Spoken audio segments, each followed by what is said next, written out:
Well. You know, I've been putting off making this video for a while because literally every single time I sit down to record, Behavior Interactive somehow does something dumber than before. And I have to end up postponing this video to literally talk about the new big next dumb thing Behavior has done. But this does actually tie in with the current 10th anniversary quote unquote event going on right now. Um, you see, I want to talk about the massive issue separating the power role from the thrivers. I'm not even calling them survivors anymore. They're just thriving straight up. And for reference, my name's Wi-Fi. Welcome to the channel if you're new. I typically stream on Wednesdays, Thursdays, and Saturdays, right?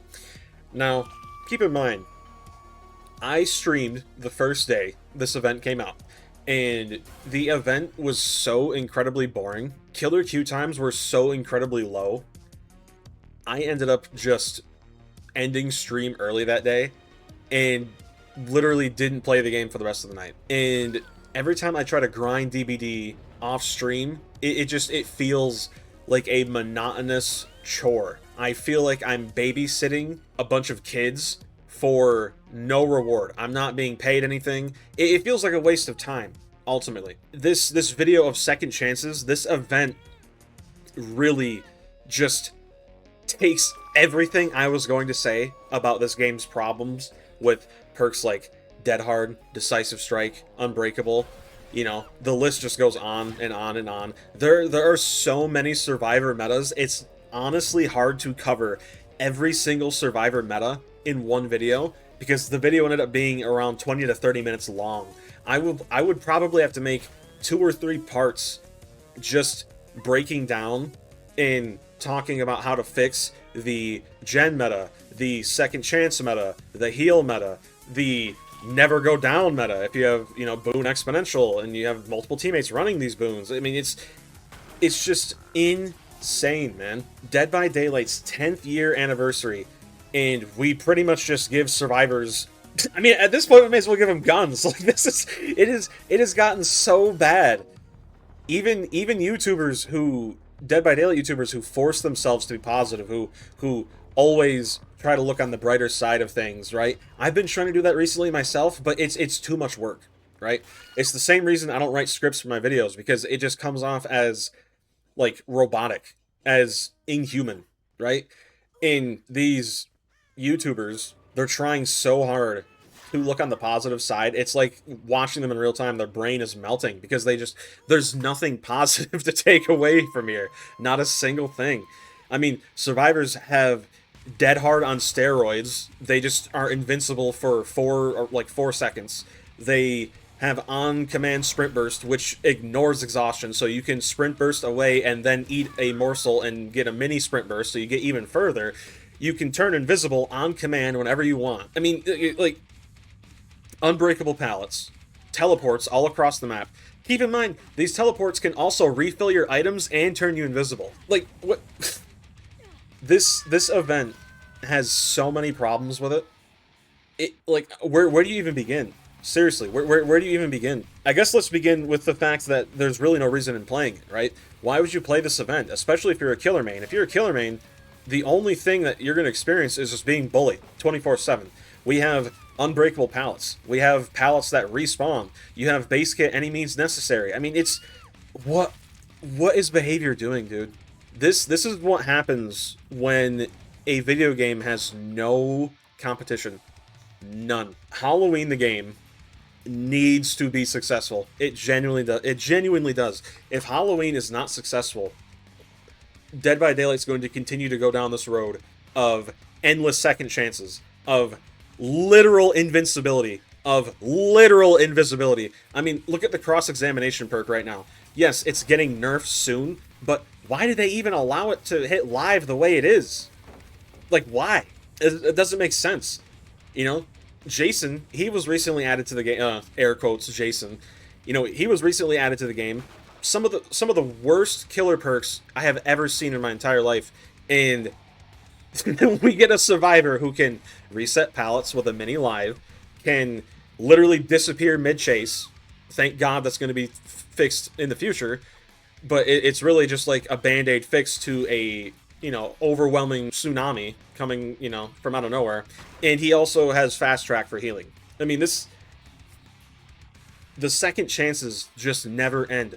Behavior has this really weird sort of underdog role-playing, like Tommy Jarvis superhero idea for the quote-unquote survivor role. It doesn't make any sense. How can you look at this role with a straight face and call it a survivor role? This is a bully thriver role. Now, yes, if you're playing solo queue, you're probably going to get put with some teammates who don't know what they're doing and they're going to die instantly. Yeah, that happens. But the point is, if you want to win, you will win.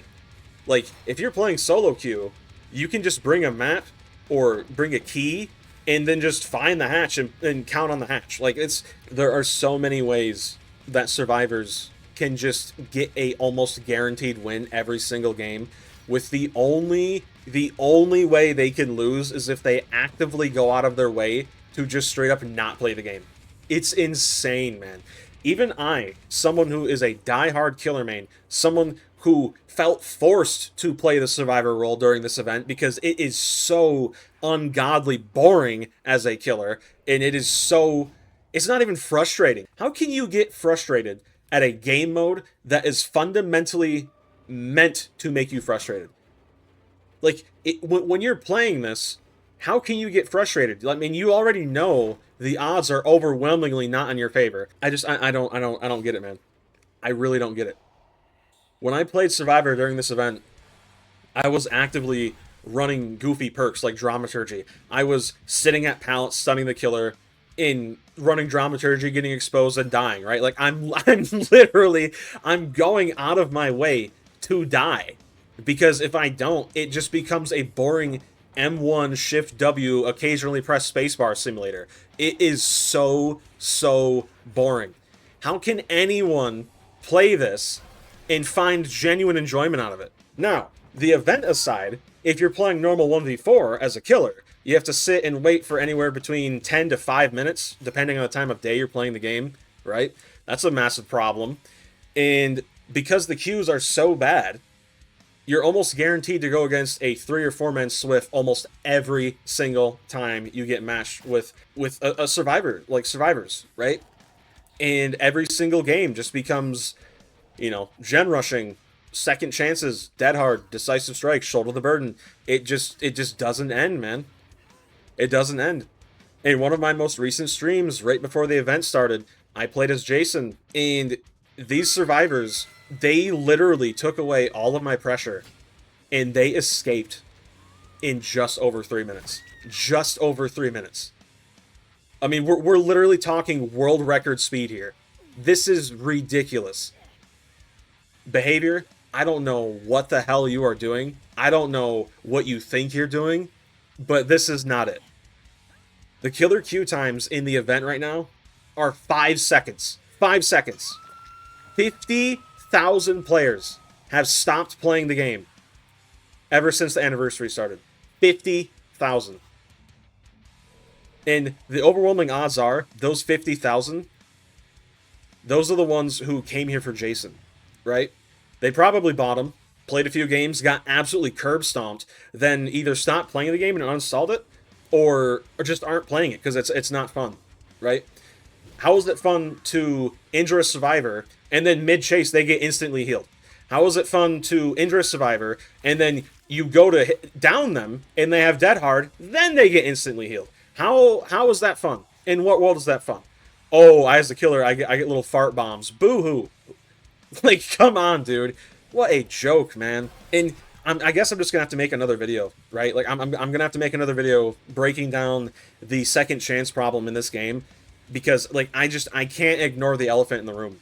Everyone right now agrees that this anniversary event is literally the worst ever event Dead by Daylight has ever held. It is that bad. I mean, you barely get any anniversary blood point boosters. So, the number one reason to play it, yeah, you don't really have a reason to play it anymore. Killer queue times are extremely quick, so I mean, you can dodge lobbies like nothing. I guess that's the one good thing you got going for you. Survivors are just able to bully the killer with base kit cheats, pretty much. I mean, there's genuinely no reason to play this. If you play Survivor, it's so incredibly easy, you may as well just stand still to let the killer kill you. That's the only time you're going to feel any sort of actual danger, right? Playing killer, you may as well just try to be friendly and farm some blood points. That's the only way you're going to actually get anything done, really, realistically. In the end, man, like, I don't feel like playing the game. I don't. How badly do you have to mess up to make it so people who literally make content on this game, people who literally make money off of this game, creators, you know, people who are a part of the creator program, how badly do you have to mess up to the point where the people who literally make their livelihoods off of this game don't want to play it? Behavior, you really, really need to lock the hell in, because this is not it, dude. It's just not. In the end, if you like the video, feel free to drop a like and or subscribe. I'm gonna be honest, guys. I don't know what to say. I don't know what to say. I was gonna sit down to make a video about second chances and talk in depth about how to, you know, counter them and basically make them more balanced, but I can't ignore the elephant in the room. I can't. There's no way in hell we can talk about second chances without talking about this monstrosity, right? In the end, let me know what you guys think down below. Are you even going to continue playing the game right now? I know I'm certainly, outside of getting, you know, content for this video and the video for next week, I'm probably not going to be playing it. I mean, it would be cool to farm blood points as someone who actually does enjoy playing the game time to time, you know? It would be cool to play the game, but I'm actively not really getting anything from the event, just like everyone else, so what's the point? Ranting aside, if you made it this far, thank you for watching the video. God bless. Take care. Peace.